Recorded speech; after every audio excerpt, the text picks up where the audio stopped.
Good Thursday evening, everybody. We are live at the BassLife Studios, which also happens to be my basement. So, welcome to my basement. Hope everybody's doing all right this week and staying safe. Getting ready for walleye and bass season. It's an exciting time right now. We've got some special guests on tonight. We're going to be talking about bass fishing, about some walleye fishing, and whether the ramps are going to be open, all kinds of stuff. So, glad you're here. Stick around. I'm going to bring in my co-host, the one, the only, Jeff Two Brain Mifsud. Hello, everyone. Hello. Jeff, hey, what's going on, buddy? Not much, bud. I heard you went out walleye fishing. Yeah, it wasn't very good. What do you mean? We'll just leave it at that. It wasn't very good. What, was it one of Put these? it this way, I'm excited to be going back to Saturday. Well, maybe you should call Tyler and he can help you out. Yeah, well, I don't know about that.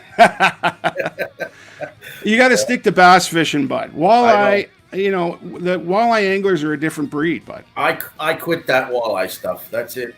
I know, I did too, because I couldn't catch them. Yeah. We have a guest coming up, Danny Dunn. I know he knows how to catch walleye. Yeah, it sounds like it.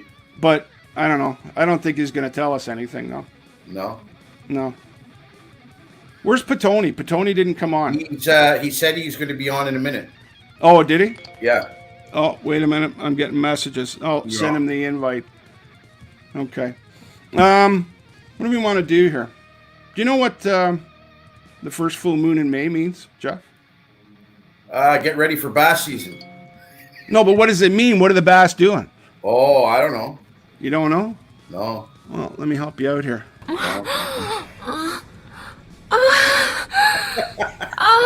That's what they're doing, baby. Is that what they're doing? That's what they're doing. That sounds like fun, man. I know. Yeah. But that's what they're doing, bud. Getting ready for us. That was good. You like that? Oh, yeah, that was good. Now, mind you, you told me that water temperatures were way down, so Yeah. I don't know if this is going to move stuff back. I'm thinking that, yeah, it's behind. What was it on Quinny?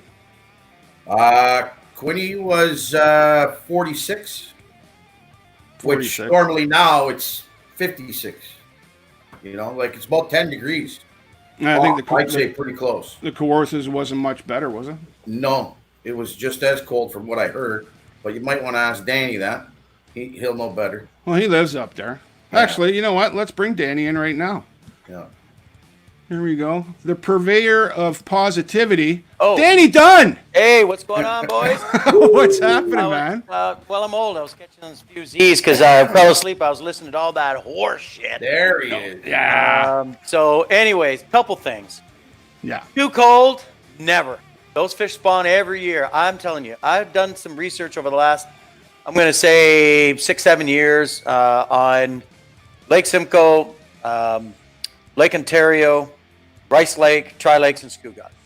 And the one thing that I can tell you is, how many times have you guys overthought when you're going fishing? You're like, oh God, the water's too cold, or that the fish aren't going to be there, and then you fish all day, and then you get jacked, and you're like, you know what? Let's just go over and fish that spot anyways, and bang, they're there. You know why? Because I honestly believe that the fish don't primarily move based on water temperature. You know what I think that makes them move? Moon and length of daylight, the amount of daylight in the day. I'm telling you, especially in Lake Simcoe, Lake Ontario, Lake Erie, I've gone out there, mostly in Lake Ontario, when that study that I was doing, it didn't matter if that water was 72 degrees, 65 degrees, 75, 77 degrees. By the time that second week of August came, those fish were set up in that 25 to 35 feet of water. It didn't matter. Them fish are going to want to do it. All they're going to do it is just a little deeper. So basically just moon phases then. Yeah, it's moon phases, but also I think those fish move by the amount of available daylight that happens. Come on. The fish are still going to spawn. Like, all it is 1 year to the next, they're going to spawn a little bit shallower or a little bit deeper. But them fish, they're still going to pop off. Now, to answer your question, what was the water temperature this weekend? It was 46 degrees, 45 degrees. And we hit the water at 6 o'clock in the morning and caught jack until that water moved up till 47 and a half, maybe 48. Yeah. And that was the fish were there. They just needed that little bit of warmth to get them moving, and so they can get to figure out what they were getting. Now, the way that we were catching them, though, comes back to what we were talking about walleye fishing. I like to fish walleye like I like to fish bass. I am gonna, rip hair. I'll do that. I'll snap jig, but I am not gonna doodle noodle, hoodle to doodle on the little 4-inch grub and the 16th ounce head. I'm not gonna do any of that. I'm either gonna power dunk them in heavy weed in less than 4 feet of water, which back in the old days, that's how we used to get them in behind grenadier. Yeah. Or I'm gonna throw a crankbait for them. They bang on crankbaits. Or I'm gonna snap some hair. Other than that, as soon as it comes into that first week in June, those fish are starting to spread out. Then I can start dunking them in either on Rice Lake, Tri Lake, or not into Tri Lakes. And then as soon as we get close to June, then I'm bass fishing. And I don't care about them walleye again. Yeah. Till the fall when I start jacking them in on Erie on a spoon. But now last year, I know last year at the sturgeon tournament. Yep. Now this is the first time I've ever seen this, where during bass season. Mm-hmm. They were still spawning in the Kawarthas. Absolutely, I'd never seen that before. Well, and they again, the phases and what's going on. See, the thing about it is they don't all come all up in the same time. I've seen it on Lake Simcoe, for example. Lake Simcoe, there were still beds on the Pro-Am, and that was I think, third week in July. Hmm. Mind you, they were bucks. They were 4-pounders, and 20 pounds was going to get you a milkshake and a handshake. But, if you needed a fish or whatever, there was still bucks out there, up in the water. But, I just when it comes to fish making their seasonal movements from shallow to deep and when they start to transition, I have found that, first week of August, if you normally find them on 12 to 14-foot weed lines, they're going to get there in that first to second week of August. They're not going to go, well, the water's a little bit warmer, so maybe I'll just stay up here. They just do that. They just get up on it. I for about 5 years, I've been keeping logs since 83, 84 of, where I caught fish and that kind of stuff. It's good to have that kind of stuff. And, no matter what, especially in Great Lakes. Yeah. Once you get into that, that August time is when the guys just start getting on it. Cool. Mm-hmm. All right. I want to Danny, I just want to put you on backstage here just real quick. I'm going to bring in Dave. Yep. So just stand by. Why can't I keep centered? It moved too much. I don't know. You got a lot of energy, buddy. Yeah. I'm moving, bro. Okay. I'm always moving. All right. I'm going backstage. Bye. Stand by, bud. Okay, I want to bring in the president of the Ontario Bass Nation, Dave Spence. How you doing, Dave? All right, how you doing? Oh, we got everything working, eh? Yep.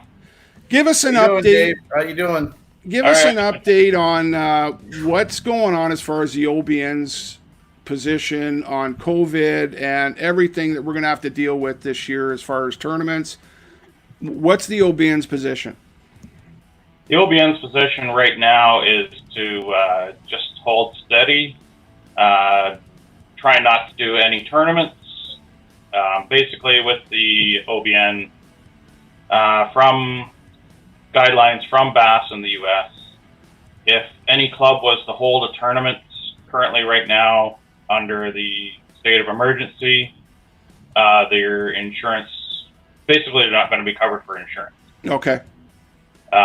While the health guidelines from the federal, provincial, and municipal health organizations are saying, don't do this, don't do that, as basically, like I say, the insurance will be void if you happen to do it. Not only that, then you get your typical fines and all that kind of stuff.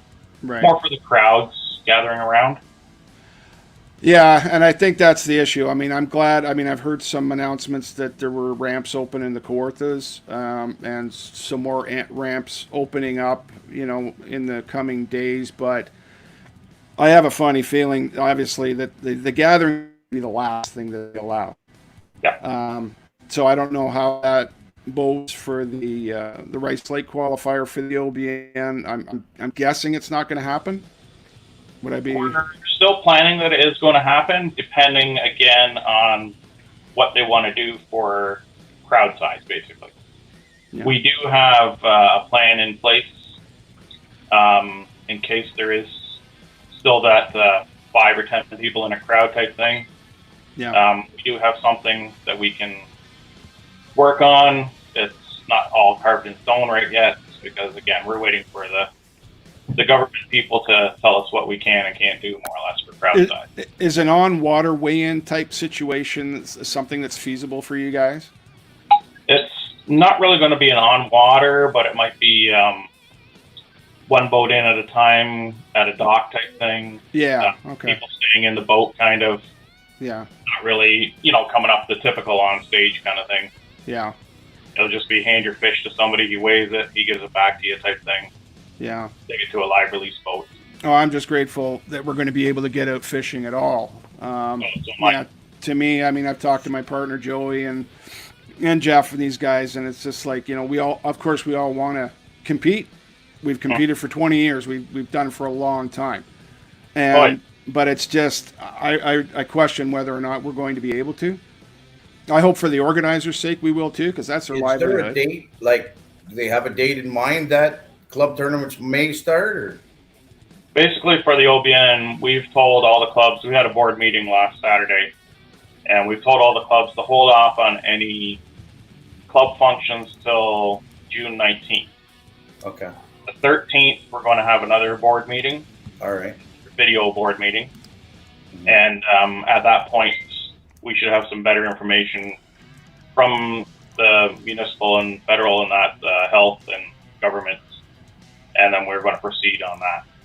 Okay. We're kind of like everyone else. Our hands are tied until we get that information. But is this going to be like, do you have to take your cues from Bass in the States, or is this going to be governed by what our governing bodies are saying we can do? If our governing bodies say that we can have basically tournaments, 10, 20 people standing around, then it's going to be a go. Our biggest thing is if the governing bodies don't allow anything like that, then our insurance is void from Bass in the U.S. Okay. That's the big ticket right there.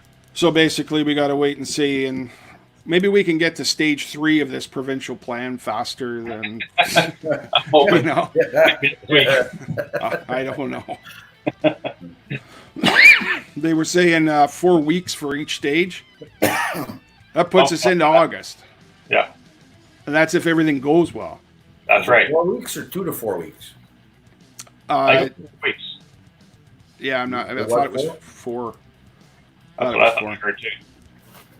Well, I'm going to get out fishing anyway, so. Oh yeah. Yeah. We're all going to get out. Anyways, I'll be going on Saturday. Where are you going? Lake Erie. Lake Erie. Yeah. Finally, the ramps are open. On the U.S. side. You have to say on the U.S. side, bud. Hang on. Something happened here. No, nothing happened. You're good. What happened to my computer here?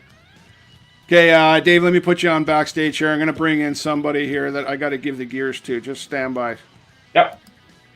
Something like Patoni. What's going on, fishing fanatics? You guys, between the two of you, you can't catch a walleye between you. What is going on? As Zimmer said, stay away from Jeff. Yeah, well, there you go. Stay away from me, eh, bud? Yeah. Have you learned? You're bad luck, man. Yeah. You and I this year, all we're both catching of is you- skunks. Yeah, Have both you of you seen get this. Tyler's trophy case? That's what the both of you two get That's as what walleye we're anglers. doing right Holy now. smoke. As Unbelievable. long as we're going bass fishing, we're all right. Hey, it's all good. It doesn't Them matter damn now. walleye. Hopefully, we have tournament season this year. Yeah, so anyways, as I was saying, Lake Erie Saturday, American side, going for some smallmouth. And the occasional walleye. And hopefully break your 0-3 record so far this season. Yeah. No, Jeff's own. Hey, you're not 4. supposed to say that online, Patone. Oh, yeah, no, I want everybody to know. I'm 0-3. 0-3 and I'm about to 0-4. break that, let me tell you. Wow, you guys are too much. Yeah. Okay, I'm going to bring everybody in. We're going to get started with our Yeah. topic of the evening. Have I got everybody? Yeah, man. I do. Okay. Yeah. So, was talking to Joey, my partner, last week, and we were talking about the evolution of technology over the last 20 years. And it's come a long way, but it seems to me like it's only really come leaps and bounds in the last 5-6 years. Before that, there were advancements in graphs, and they went from mono to color, and just advancements in graph, but those weren't really game changer items. The stuff that we have now, as far as trolling motors with spot lock and pan optics, the 360, like, I guess my question is, do we need that stuff now to still be competitive? Like, is that a must now?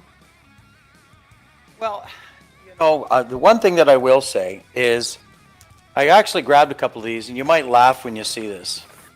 So if you look at this map here, you might be able to see this, of Kuchiching. Yeah. You see these red lines and these dotted lines and stuff? Yeah.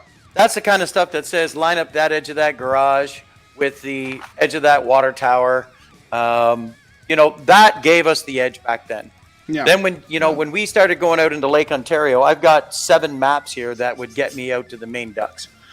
And it was basically come out of Kingston and headed straight out due east, I guess it was, or due west, until you see that first green marker, and then you kind of move 10 degrees and off you go.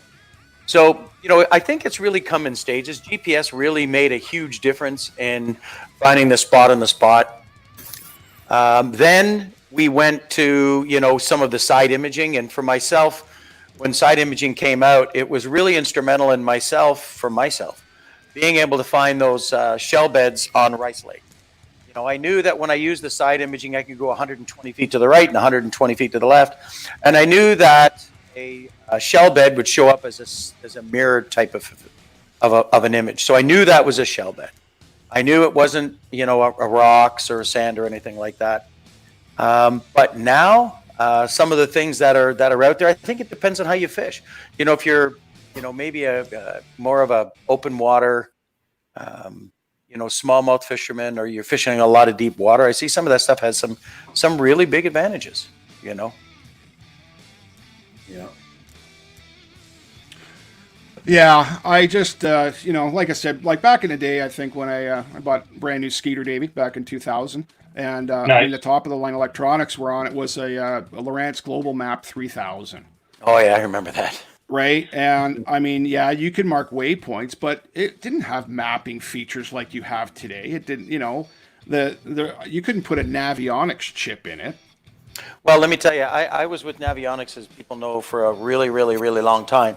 And some of the charts that we had back a long time ago, like even some of these map books that I'm looking at right now here, the old Richards Maps books, there's things that are on these Richards Maps books that aren't even on the Navionics. I know Navionics says they grabbed a lot of the information, they transposed it over, but still some of that stuff, you can grab the coordinates off the map, pop it into a GPS, and it'll literally make it look like you're going in the middle of nowhere. But lo and behold, there's a great big, nice horseshoe-shaped shoal out there in 35, 40 feet of water.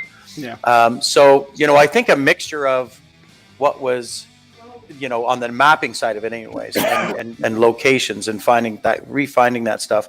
The Navionics charts, I mean, even the stuff that we look at Rice Lake on the 1 foot contours, even on Erie, and some of them are not, really, really all that accurate. And some of them are. So I think it's a matter of sorting through it. But some of the new live scope stuff that's out there, it's pretty impressive. But for me personally, I guess you can break fishermen down or anglers down into different categories. Guys who like to have that stuff just because they like to have it. Guys who like to have that stuff because they think they need it. And guys who like to have that stuff because they just like to have the latest and the greatest stuff. I'm actually fall into the skeptic side. Like I'm late on the bandwagon on a lot of this stuff because I think a lot of it's gimmicky. I've seen a lot of stuff come and go in the last 20 years. I found the 360 for myself. I mean, I was a Lowrance guy like since Moses with a guppy, and then I took 2 years off and decided to go to Hummingbird. And for me, there was some challenges with the Humminbird stuff, and not that it's not great stuff, it is. The 360 I thought was fabulous because I could literally, drop the power poles and I could, comb an area and see some stumps and fish that kind of stuff and see the edge of weed line. And I like to do that kind of stuff. But some of the other things that, that I struggled with the Humminbird, I went back to Lowrance. But when I see some of this live scope stuff, you know what, I look into it and I dip into it and say, listen, back in 82, 83, when I bought my first Ranger for $21,000, and now I go, listen, if I want to put 4 graphs on my boat with a Panoptics and all this other stuff, you're $16,000 or $17,000. Maybe if I'm doing it for a living, but when you're fishing for $3,500 on the weekend, for me at this point, I still fish a lot of tournaments. Unless I'm fishing in 25, 30 feet of water, I'm really not staring at my graph a whole lot. And I still seem to squeak out a check once in a while. So I don't know. I just have to sit back and see how this goes. But that kind of gets to my point, like the cost of these things. And I mean, the fact is, whether you're a pro or whether you're a weekend warrior, these guys are spending the money.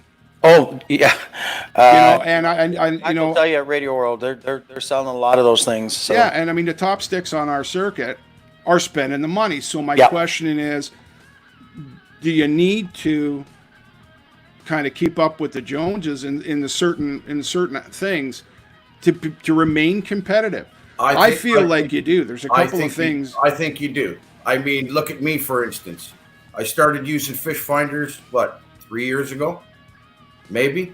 Yeah. I'm not a big fish finder guy. It was like, okay, there's my spot. It's this, that, this weed line, this corner, this, that, whatever. Now I have the stuff, and I actually caught my first fish last year using the Panoptics, and I watched him hit it. So it kind of changed things for me. I'm starting to see what you can do with that stuff now. You know what I worry about that though? The one thing that I think that maybe Bob and I developed over the years is we're extremely aware of what's going on around us. When we're fishing, there's a lot of things that I see on the water. Yeah. And I just, for myself personally, and I looked at it. I looked at all the live scope and that stuff, and I think it's really cool. And I might do it next year. It's, for me, I don't want to sound stupid. It's not about the money. It's a matter of I just got to fit it in. Yeah. But when I take a look at it, I cannot fathom that my day will be staring down at a 12-inch screen all day, waiting to see something come across that screen. Because I've done it on Lake Erie and Lake Simcoe and on Lake Ontario, where I'm out and I'm staring down at my screen, and then I say to Kennedy, I said, "Did you hear that?" And he's like, "What? I didn't hear anything. I was looking at the screen," and I'm looking around to see where a fish broke, and literally a fish broke out there, and I'm like, "Well, maybe I would have been a little more aware." But let me give you an example, Danny, of what happened last year to Joey and I off one of the points, and it's a point we fished for 20 years. We know exactly what it does. We know how the fish move in and out. Yep. You went to that point, couldn't get bit, used the live scope to find those fish off the shoal. Yep.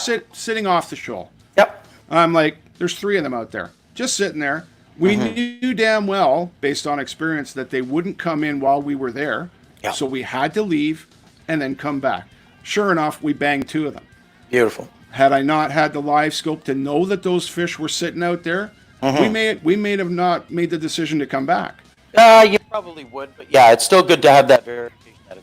Yeah, it just gives you confidence going back there, knowing that you're going to a spot with fish. Yep.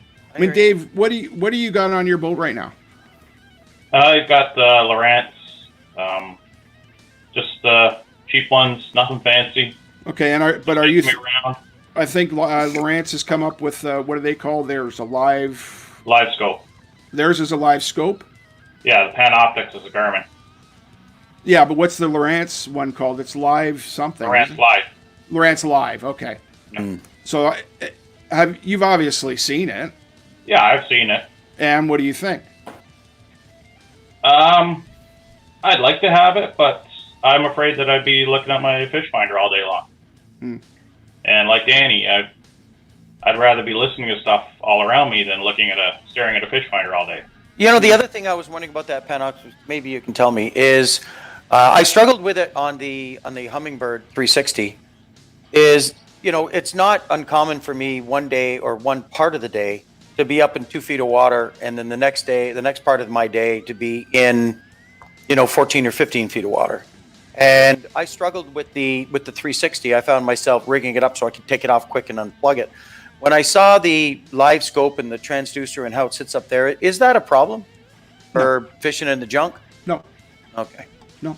Like I said, And- I know you and I exchanged some messages. I was looking at it earlier, and then, I started, looking at it and pricing it out. I'm going, okay, I'm going to keep all my Lowrances. I'm running 4 HDS touches, 10-inch touches, so I'm good with that. So if I did, I'd probably just get myself the 10-inch screen and then run the live scope off of it. But yeah, no, the transducer. I mean, you can mount it 2 ways, on the shaft or on the bullet. Yep. I have it on the shaft about 4 inches up from the bullet, and we do the same thing. It depends on the day. We're in 2 feet of water, or we're in 15 feet of water. But yeah, when we're in 2 feet of water, pounding around in stumps and stuff, no, it's fine. Yeah. It's not I was an wondering issue. about that. Yeah, I don't know that I with the new perspective mount that they have. I don't know that I'd want to. I mean, I don't see that system working in 2 feet of water. It just doesn't.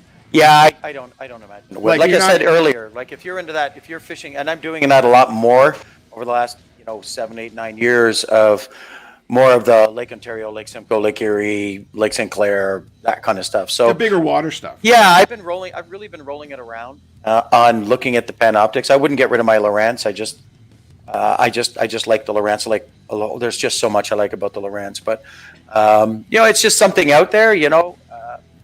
Whether or not it's going You have to help you win. live scope, Danny, or Yeah, for the live scope. Yeah, I would only use you the have live it? scope. Yeah. Yeah, I would No, get he a- doesn't. No. He doesn't have it. He's doing the same. He would do the same thing that I am. Like, I'm still running the Hummingbirds, but Yeah. have the live scope on top. So I've But got you got the a Garmin and the live scope as well. I've got the double mount on the front, and I run Danny one does. Hummingbird and then a Garmin. No, Yes, Danny, I've got the two 10s stacked on top of each other like Okay. this. So I would just pop the Garmin there, a 10-inch Garmin with with the live scope With on the it. live That was the rig. That was the setup I was looking at doing. But do I think that if I don't get that, it's going to make a huge difference in my season or anything like that? Not a chance. Might it help? Maybe. Yeah. But do I think that I can't get through the might season help without it? in those bigger bodies, like Yeah. open water stuff.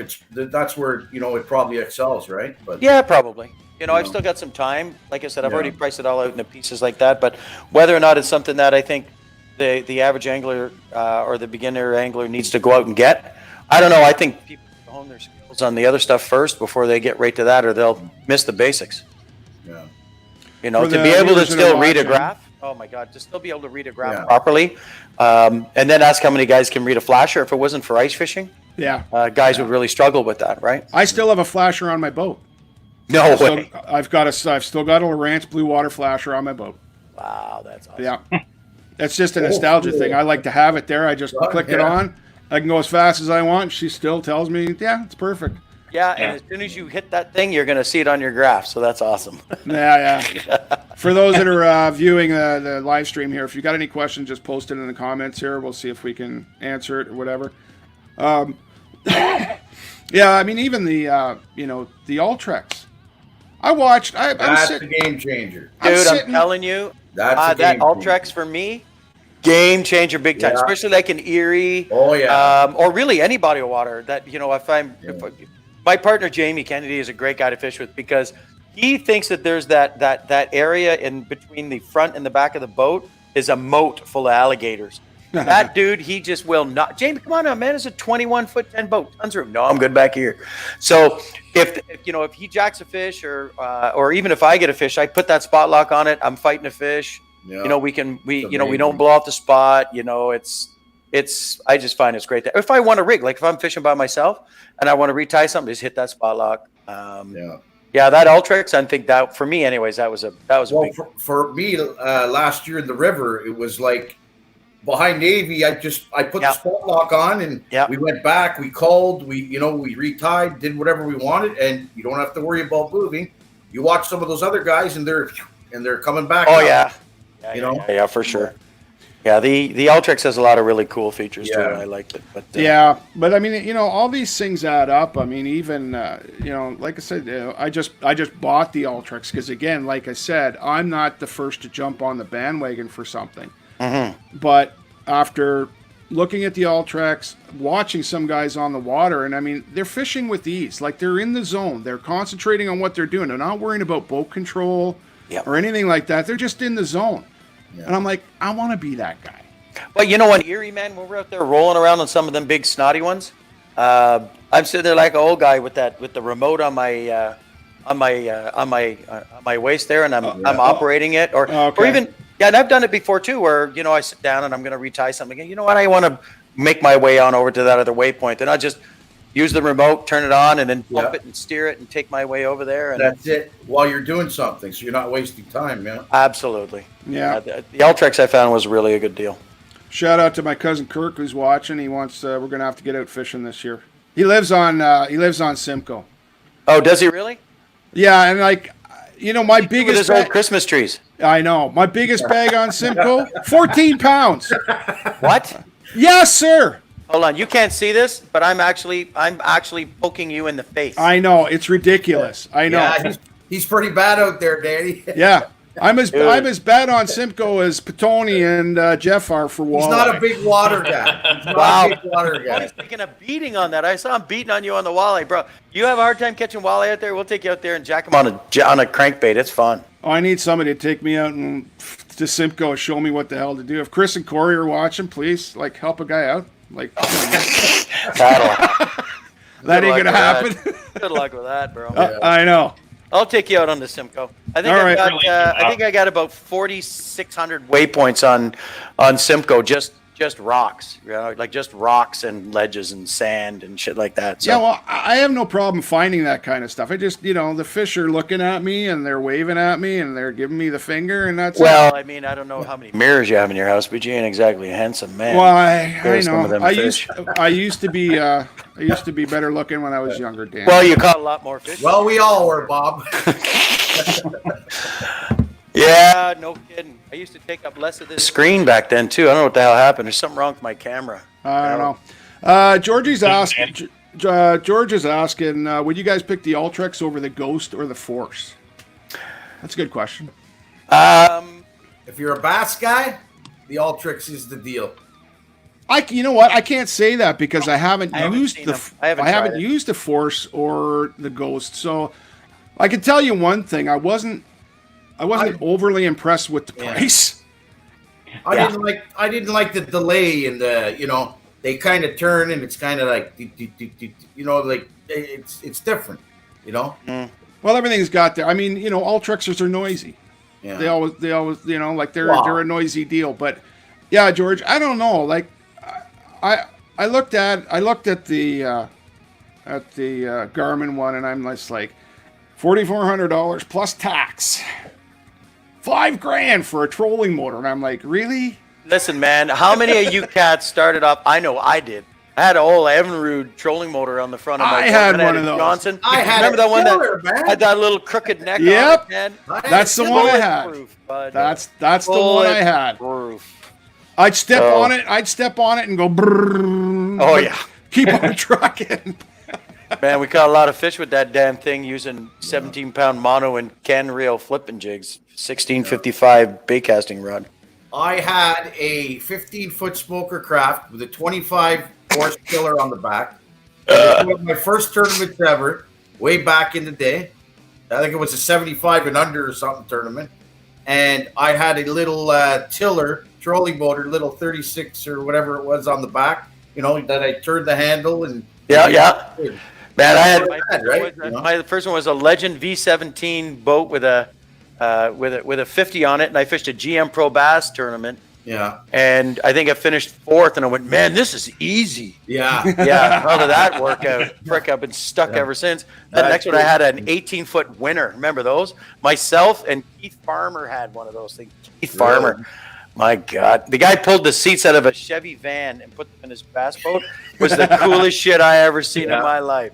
This dude he looked like Dog the Bounty Hunter with these big Chevy seats with the big high neck rest on there. Him and his partner bouncing down. There's Sykes, his partner, flying down the lake. Man, I've seen a lot of weird shit. My cousin's asking if it's better to fish from shore or in the middle of the lake on Simcoe. I'm going to have to, even though I'm crap on Simcoe, I'm going to have to say middle of the lake. I would disagree on that. No, see, that's why I can't catch them. Yeah, man. There's a lot of dead water in the middle, let me tell you. Yeah, really. That you can do really well by casting out and even not that far. Yeah, you don't need to go. You can cast from shore and catch some really nice fish in Simcoe. Yeah. Yep. I mean, You you just got to be gotta- in the right areas. Well, yeah. I mean, it's not not like they're along every shoreline. No. You know. But you can get down into the beach. I'll tell you, funny story. Last year during the Pro-Am, my wife was down at the beach down there in Kempfell Bay, and was watching the top 6 guys fish while they were at the beach. No, really. Yeah, I mean the top 6 guys and the guy in 11th. How far out from shore? Oh, 400 yards, 500 yards. So you still got still need a boat. Yeah, I mean, yeah, but you can wait out there. I mean, we were still fishing in 7 feet of water. Yeah. You know, I mean, those fish were coming a long way. They were stupid. I mean, I was there. So, come on. Yeah. See, that's my problem. What's that? When you get into a beach, I'm not fishing. Yeah. My problem too. Whenever I get near the beach, I can't do anything because people keep trying to roll me back in the lake. So There you go. Hey, Dave, is the park opening this week? I'm not sure. I haven't heard. You haven't it talked to should me? be. It should be. I watched the press conference today. They were saying that the parks and campgrounds, if they're prepared to open, Yeah. that they're allowed to open. I spoke to I'm them. not sure if they're prepared to open or not. Yeah, if I know Craig and Nikki, they're prepared. Trust me. Yeah. Yeah. Well, I was talking to the council today in Port Perry, and that's all opening. They're going to be pulling out all the barriers and all that stuff out of the way. Oh, they are. I was actually going to ask you that. So Port Yep. Perry's going to be open. Port Perry is definitely going to be open. Okay. I know that there was some pushback in Simcoe because the mayor had a bit of a war with the municipality. I know some people live in town there, and it was there was a bit of a standoff there. But yeah, they're pulling all the barriers out and everything there tomorrow apparently. Cool. So Petone, you've been bass fishing for how long? What, 4 years? Competitively, this would have been my 5th. But on and off, whatever. Like I've been fishing. So competitively for Yeah. 5 years. I've been fishing since I was like 4. So like, yeah, but like competitively for bass Yeah. fishing about 4 or 5 years, right? Yep. Yeah. So like when we talk about monographs where just black and white graphs, you really don't know what we're talking about. Oh, we had a 16-foot tracker before, just a regular fish finder, just showed depth and fish. No color, no GPS, nothing like Oh, that. okay. So you do. Yeah. So you're a younger guy here. So what do you think of the technology that's available? Is it? Oh, it's improved big time. Yeah, for sure. Yeah. I mean, it's gone crazy. Yeah. It's absolutely gone crazy. I do question the cost of everything and whether or not you do need this stuff to be competitive. I guess there's a split down the middle. You know, I think it's for me, it's not so much it's cost versus value benefit. I still think that the basic instincts of being able to find fish, catch fish, and take advantage, I think is really important. You know, I remember that one year Jamie and I were fishing two 1 days on Rice, and the first day of the tournament, we've used my boat and we've finished second. And on the second day of the tournament, I had an issue with my boat, so we had to use Jamie's, and he didn't have any graphs on it.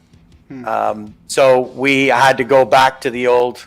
I can only fish 2 spots on Rice because they're the only ones I could remember where I knew I lined up the end of the Brown building with the end of Tick to, the hump off of Bewdley, Yeah. the tunnel down there, and then just basically stayed there and then cast in between them about 100 yards. And I knew that that's where the rock edge was, and we finished third. So, I The think, worst thing with that, though, is when they change the color of the cottage. Yeah. Yeah. But again, I can only imagine getting into fishing now.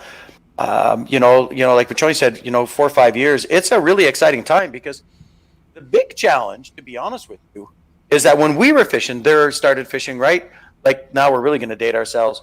There was Red Fisher, then Bob Zumi. In the first few years, he was a pretty funny guy, and I didn't really learn too much.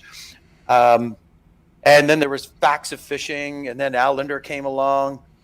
So you could really, the resources that were out there. Yeah. But the resources were out there. The point that I'm making is the resources were out there were so limited that, you just gathered up. We were reading old Buck Perry spoon plugging technology on stuff, right? I knew you were going to pick that up. And I still have that book, so don't laugh. Guy, I still use some of this. I still use some of those techniques today, believe it or not. The sharpest, deepest drop. Yes, sir. Right, I know. But anyways, to go back, for a lot of the younger guys starting to fish now, how do you sort out the real shit from the horse shit? From the guy who has an awesome looking website and a great vlog and a great blog, and then you find out that buddy's got a belly tube, right? And you're like, really? And this is really regurgitated information from 2 other dudes, so I think it's kind of like frustrating for me, right? I'm a little bit older. So I go on the internet and I'm going to Google something. I click on, next thing you know, it's a freaking ad. No, that's not the one. I have to go down 4 searches before I get the right one. It's tougher today, Danny. What's that? I think it is. I think, like I said, how do you sort through? How do you sort through which is a good information? Yeah, but I mean, I think they look at it a little differently than we did too.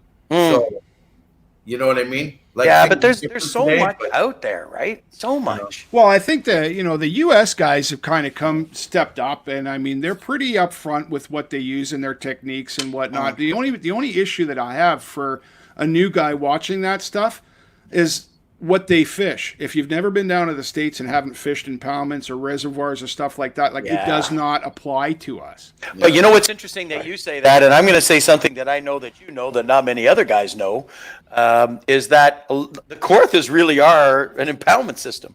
We know that there's water current, constant current in Rice Lake. Not a lot of people know that. There's, they really don't realize that, and it's important. You look down and see which way the weed goes. But let's ask Petroni anyway. So how is it that you nowadays? Because I'm sure you're trying to access more, more of that type of information than say, maybe some of us would. I mean, I still get my Bass magazine and those types of things, but what types of things are you using for resources, and how do you sort through so much of the information? Because I myself, when I look at it, I'm like, holy crap, who do you really believe? That was directed at Petroni? Yeah. Oh. I didn't know what was Well, so how is it that you look at all this information that is really an information overload? Like, how do you decide what stuff you believe and don't believe, or that kind of stuff?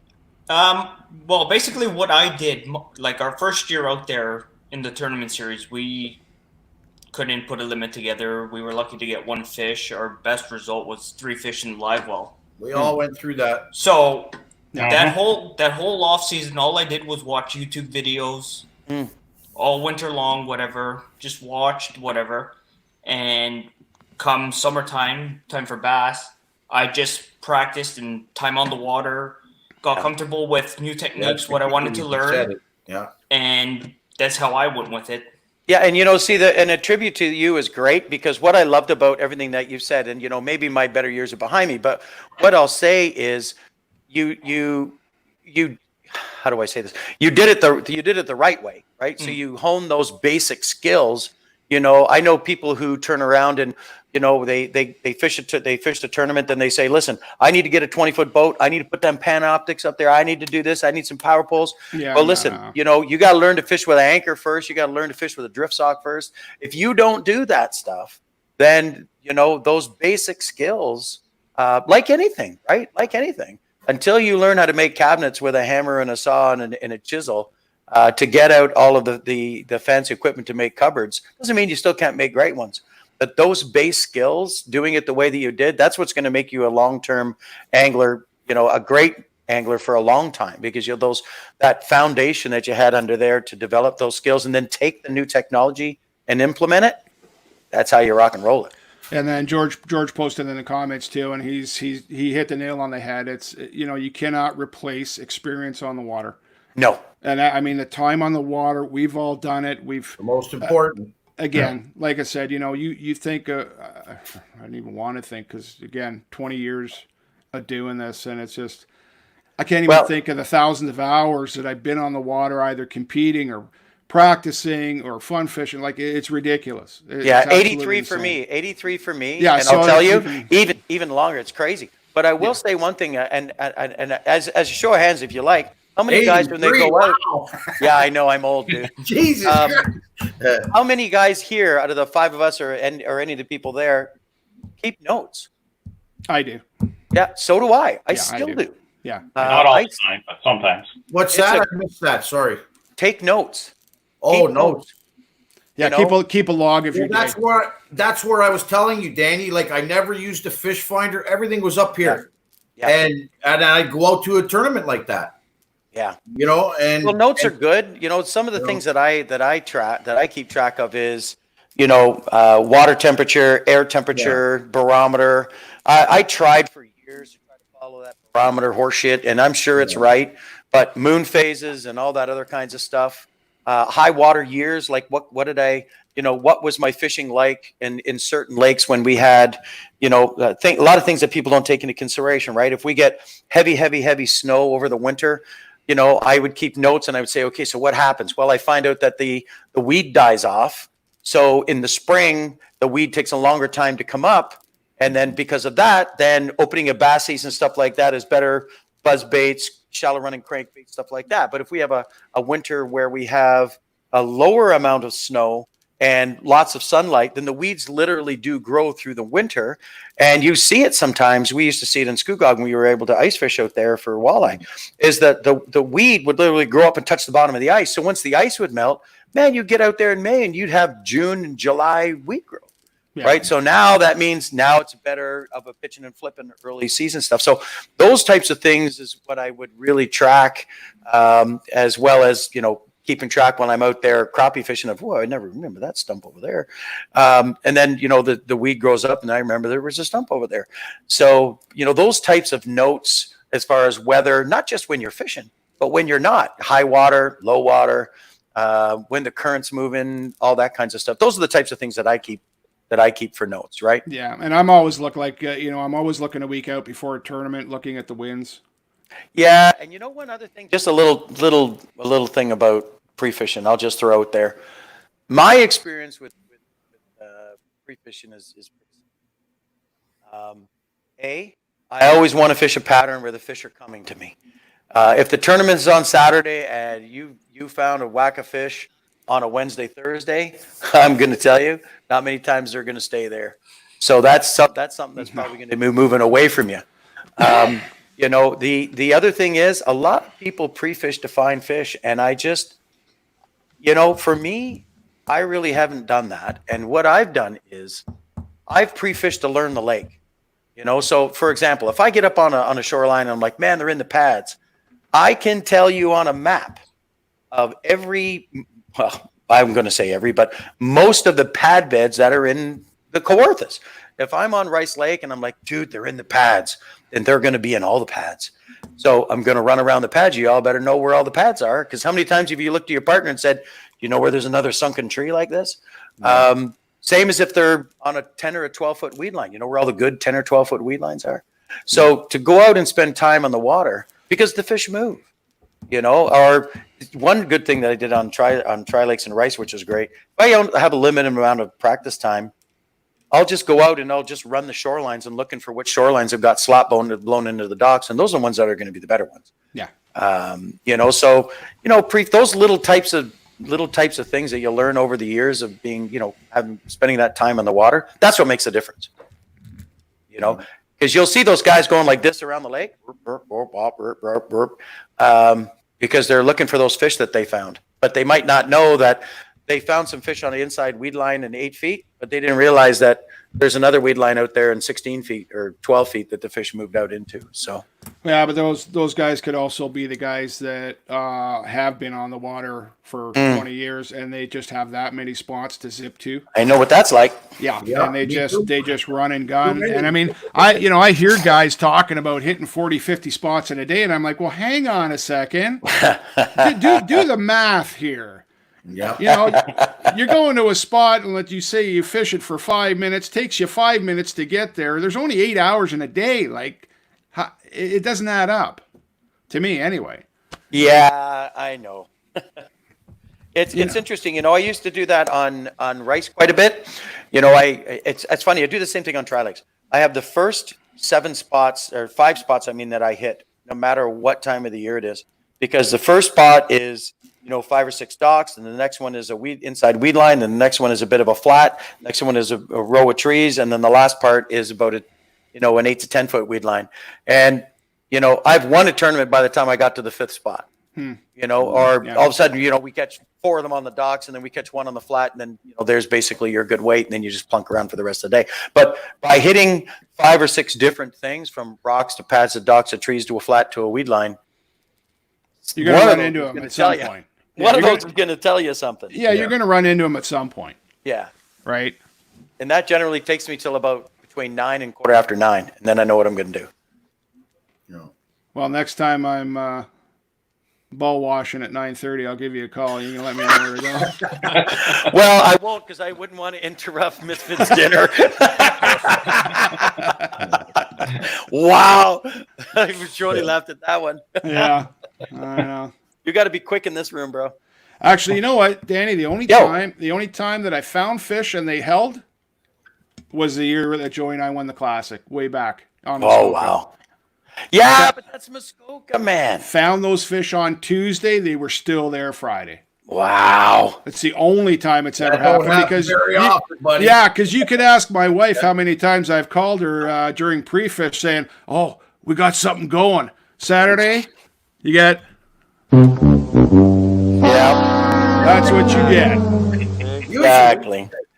Actually, you know, I only ever did that once. It was on rice. I was eating a sandwich or something, and I flipped under a tree and jacked like a 6 and change bucket, and I was so pissed off. It was like Thursday. Yeah. And I let that fish go, and lo and behold, I caught it Saturday. I knew it was the same one because he still had the pin in his friggin' lip. Really? I'm like, yeah, I loved you, man. Oh, I'll tell you one thing. One of the classics, the one that I posted the pictures on Facebook there a couple of weeks ago, when I had the big bag and Garnet won, you know, again, and I finished second again. But I found 2 giant fish in behind the Foley's, and I don't know if you guys remember. There used to be 2 float planes back there. Mm-hmm. And I think it was Wednesday or Thursday, I found these 2 big fish. I figured they were over 5, one on one float plane, one on the other float plane. So first thing in the morning and day one, I go blasting down there, get in behind the Foley's. Both planes are gone. I'm like, really, dude? So anyways, whatever. I weigh 21 something. Garnet weighs 21 something. Anyways, final day. There's a fog delay. We can't even get out till like 11 o'clock, 10:30. I blast right in down behind the Foley's, and I'm idling in there slow, and I see the 2 airplanes. And I caught a 620 and a 605 off each one of those float planes. So I was... Well, listen, man, to jack a 22-pound bag, almost 23 pounds on your on the 3rd day, a short day of a Classic. Yeah. It's pretty special, but it don't mean shit when you still finish 4 ounces out of first. 2 6-pounders in one day. That's special. Yeah, both on a jig. It was awesome, man. Yeah. Well, I got a Foley story. We were fishing, pre-fishing for a rice tournament on the Friday. Yeah. Going not in behind the Foley's, right on the bay there. Oh, where the trees are? That's where, where it opens up. Bubba Gardner won the Classic on that shoreline. Is this your slop mat story? Covered with slop. I mean, covered. Like just a mat. Okay? We go in there, start dunking, doink, doink, doink, everywhere we went. Joey and I are looking at each other going, this is insane. Went home, came back the next day. The wind had picked up overnight, blew every piece of slop out of there. It took it It off. was gone. Dude, I'll tell you, I got a great story about slop before we get way off. So Dave and I won a Tri-Lakes tournament on I don't know what it was, 2014 or something like that. Anyways, so same thing. We went down onto the east side of the river, just past Grenadier, and the slop was pretty thick up in there. It wasn't crazy thick. But so we went along there fishing, and we were flipping, and we moved a couple of fish. Well, lo and behold, we go down there in the morning, and we're sitting. Sorry, before we go off blast off, the wind is just howling out of the west. And Dave's like, "What are we going to do now?" And I said, "Well, we'll just go down there." And Mike Brown was sitting down there. He goes, "Man, that east shoreline is going to be full of slop." I'm like, "Yeah, it will." So we blasted down there. David goes, "There's hardly any slop left on the shoreline." Dave goes, "Well, what are we going to do?" He says, "Well, you should go over to the east shoreline." I said, "No, let's fish the west shoreline." I said, "Them fish didn't follow the slop." Lo and behold, man, we'd go like every 20 or 30 feet. There'd be like a bit of slop about the size of like a Tupperware lid, like for them storage units. Yeah. We'd flip into that thing, donk. Really? We must have caught 20 fish along there. Wherever there was that one little tiny piece of slop, there must have been a little largemouth under there going, "I don't know where all the slop went, but I'm staying right here with this one." Yeah, holding on for dear life. Yeah, we weighed 18 and change, and we won to try. We were the only person fishing that shoreline. There must have been 25 boats down the other one, and it was a wall of slop all the way down. I'm like, I got to get Mr. I got to get Mr. Kufis to take me out on Tri-Lakes there. He seems to get him, Dave? Oh, yeah. Early in the season, like Georgie can get him there. yeah. You get some early in the season and a little bit later in the season. Where's he go? Mid-season. Spill the beans. Where's he go? Kane? Kane, tell me Kane. Who's that? Georgie? Does he fish? He fishes a cane, man. No. No. No. All right, that eliminates one thing. All right, the next time he's up at my garage, and I'm giving him a good deal on baits in there, but he's going to pay for it. I'm not letting him out. No, he's online watching right now. Georgie, tell me where you fish, bro. Where is he? I don't see him. Yeah, his post. He's got his comments there. Does he? Yeah. I All right. don't know. Maybe he left. No more deals for you, George. No more deals. Until you spill the beans on Tri-Lakes, no more deals for you. That's it. The old guy needs a break. My cousin's asking, what's the best type of bait or lures to use for bass? Tubes, frogs, spinners? Oh, that's a loaded question, isn't it? Anything X-Zone lures. You're not promoting, are you? There's the shameless plug from Petone. Oh my gosh. Anything that you think you can fish that is effective and with confidence. How about that? You know what, Kurt? If you had to pick one thing, The jig. no. Grab. He's a fairly new angler. Oh. Grab a bag of Senkos, and there's multiple ways to rig it. Yeah. Wacky Texas rig. I mean, you can use it as a net. Can't go wrong with a Senko. Yeah. Yeah, you can use it as a. You can't go wrong. I'm gonna have with to Senko. Google that thing. I won't throw one. Actually, here you don't even have to. You can use. I try. You can use my baits right there. Okay. Okay. Let me ask you a question. Do you have them in straight black? Yes. Then hook a brother up. Make them whatever color you want. Hook a brother up. Yeah. Straight up black. That's black, red. Yeah. So you can keep that. Yeah. No. You just want straight black. Straight black. Oh, That's You froze. another shameless plug. Okay. another size? shameless plug. You froze What yourself size- on purpose there. what 'cause size you you had want? Plastic there, right? What have you got? Oh, is that what it was? Yeah. What was that? What size you got? 4, 5, and 6. I like it. Is the 6 one? Okay, don't take this the wrong way. Are they thick? Hey. We gotta have the you thickness, doing? man, not just the length. Yeah. Yeah, there's. I will throw a plug out there. Yeah, they're thick, baby. That's what it was recording. I will throw a plug out there. The stick that X-Zone has, stellar. Yeah. I like the stick that X-Zone has is stellar. I remember when Blake showed it to me 2 years ago. I like the fact that it's got some good thickness to it, so it's got some good weight. I mean, I'm not a big Senko Danko, so I don't throw them a whole lot. Okay, stand by. You Yeah. like the thickness because of the weight? I like the thickness because of the weight. I can throw a little thicker hook on, a little thicker hook with it. I can skip it with a bait caster, fairly well. I don't fish them wacky. I will either fish it texposed with weight or with no weight. Yeah. Listen, if I'm going to fish something like that, I'm going to fish a Producto worm. That's right. I said it. A Producto worm. Oh, and by the way, Georgie, you're full of crap, okay? He says he only fishes smallies now. What? Whatever. I know. When he fishes by himself. when he fishes by himself. I hope your right hand cramps up tight tonight. Yeah. Georgie, come on, man. Anything X Zone. I'm still on that one. Well, he's new, bud. He's new. He's playing. He nailed it. He's playing the game, man. Good for you, bud. You ever want to see some of the original X Zone hand port stuff? I got lots of that stuff too. But The original slammers? yeah, the original I have some of slammers. those. Yeah. From Cool. I've got about 2,000 of them. If not Do you more. really? I don't have that many. Yeah, I got lots. Yeah. You got lots of everything, Danny. You should just I know. open up your garage and we just come in. Yeah. You know. There's a store bro. there. Yeah, bro. It's all good. But I love Oh, yeah, the new that X Zone reminds me. stuff. I still owe you $100. Yeah, you do, you stiff. I know. That's okay. Sorry, buddy. That's all right. But the new X Zone stuff, yeah, it's pretty stellar, man. The claws that they got going on, the chunks are great. Good company, great guys. Yeah. Great guys. So what else we got going on, boys? I think that's pretty much it. I just kind of wanted to see what your guys' thoughts were on the equipment stuff. To be honest, I'm still with on you. the fence with the live scope. I'm probably going to do it. I'm probably going to do it because I'm doing more and more of that stuff. But I mean, when I get into the bigger water, I am looking at the graphs. What's that? It would work good for you. It would Yeah. serve you. I think so. I like And it. I guess really, I think it'd work good. really the equipment thing is, it's not for. No, you're absolutely right. Like for guys that are just getting into the tournament scene, no, you don't need that stuff. You need to learn other stuff first. You could be overwhelmed with all this stuff. Yes. But for the guys I that think have been in the game for a while and do know their stuff, again, like I said, are you at a disadvantage if you don't have this stuff? Because, I mean, go to any blast off in the morning and you see $20,000 worth of electronics hanging off these guys' I got boats. a story for you.